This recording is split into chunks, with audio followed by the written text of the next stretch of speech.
The honourable member for Beaches, East York. Thank you very much, Mr. Speaker, and I'll be sharing my time with the member from Pierrefonds-Dollard.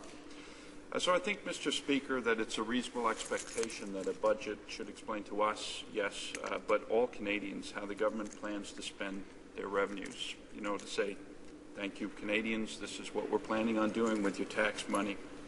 And further, I think that it's a reasonable expectation that a government putting forward a budget would want and therefore make efforts to explain to Canadians how it's going to do that. But these, Mr. Speaker, are disappointed expectations. What we have instead is a government that lacks the courage to live up to these expectations and even lacks the courage of its own convictions. What we have instead is, frankly, Mr. Speaker, a fundamentally dishonest document in this year's budget. It ducks, dodges, and dives. It makes stuff up, and it pretends. And let me illustrate this point with the subject of military procurement, Mr. Speaker. In 2008, this government introduced the Canada First Defence Strategy. It's not so much a policy or strategy as it is a shopping list, and a mighty expensive one at that, Mr. Speaker. $490 billion of spending over 20 years is what it calls for, and we know now that that's vastly understated. Now, only 2 years after its introduction, we know that the National Defence Department deemed the CFDS unaffordable. The briefing book prepared for the Associate Minister of Defence in the wake of the May 2000 election tells us so. The department advised him, and I quote, "The funding reductions from budget 2010 and the reduced funding from the line going forward will make the Canada First Defence Strategy unaffordable. The recommendation is to conduct a CFDS reset to confirm level of ambition," end quote.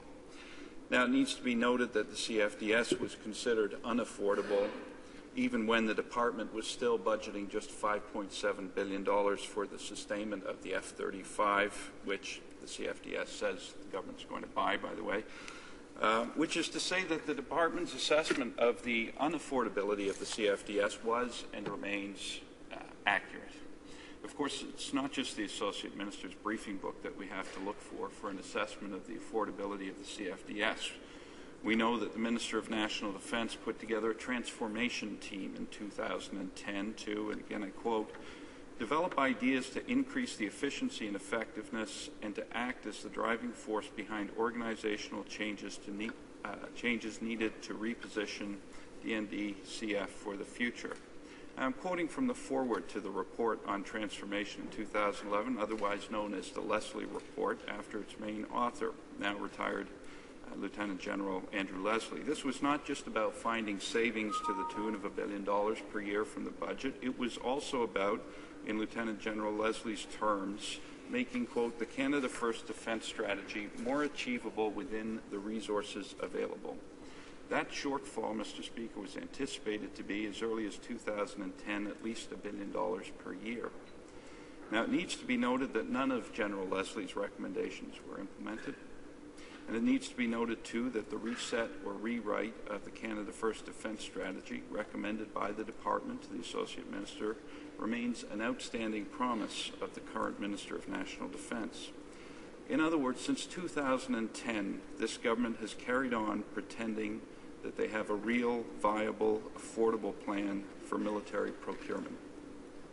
And that pretense carries right on through into this budget through the incorporation of a document entitled Canada First, Leveraging Defence Procurement Through Key Industrial Capabilities, otherwise known, Mr. Speaker, as the Jenkins Report. Now, the Jenkins Report takes as its principal objective to, and I quote, "outline an approach to maximize the overall benefit of the government's CFDS investment."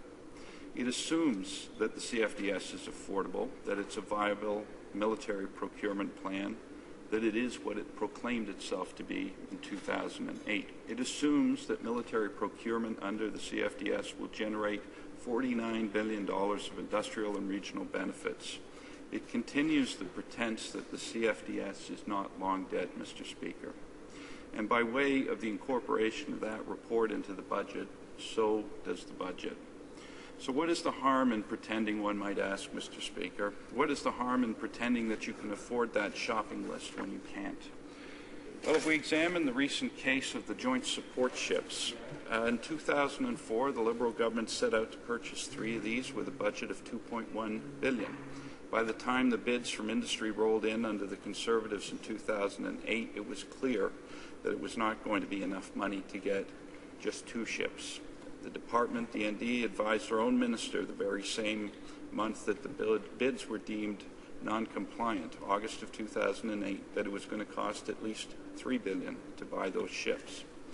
The Conservatives' response was to budget $2.8 billion 2 years later, in 2010.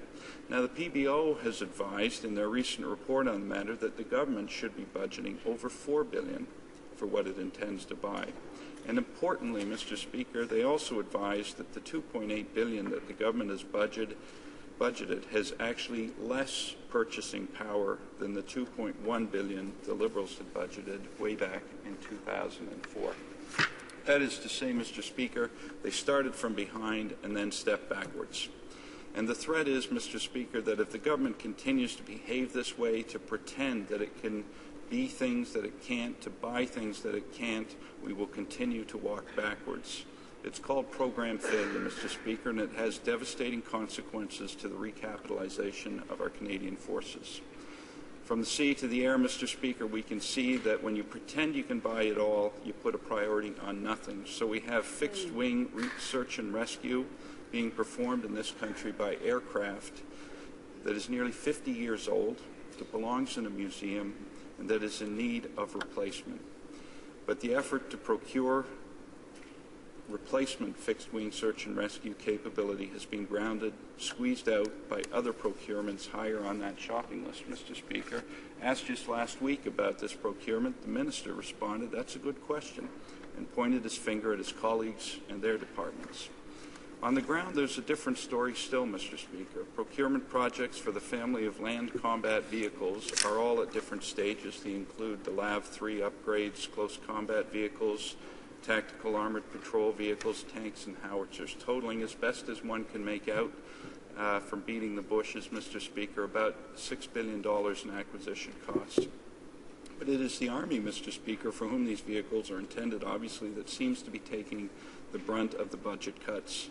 Now, there's no reference per se to D&D budget cuts actually in the budget itself.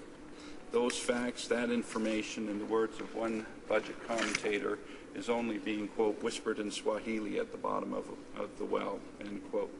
But the Chief of the Canadian Army, Lieutenant General Devlin, appeared before a Senate committee recently acknowledging that his force is facing at least a 22% cut, and reports suggest that a further 8% cut is coming effectively next week to the Army. Now, with the government keeping up pretenses that the CFDS is affordable, that budget axe is going to fall on operations and maintenance and readiness. It means no more Arctic training, Mr. Speaker. It means a fire sale on government property. It means even recapitalized fleets with empty gas tanks, Mr. Speaker, as the fuel budget going forward comes nowhere near covering cost increases from the past. Mr. Speaker, this government introduced the Canada First Defence Strategy with the promise, and I quote, of stable and predictable defence funding. That promise didn't even last 2 years. It's just that the government has spent the last 3 years pretending that it didn't break that promise. This budget continues that pretense to the detriment of the Canadian forces. This budget perpetuates the pretense that this is a competent government. It is most certainly not, Mr. Speaker, and the military procurement file brings that truth into sharp relief. Thank you, Mr. Speaker.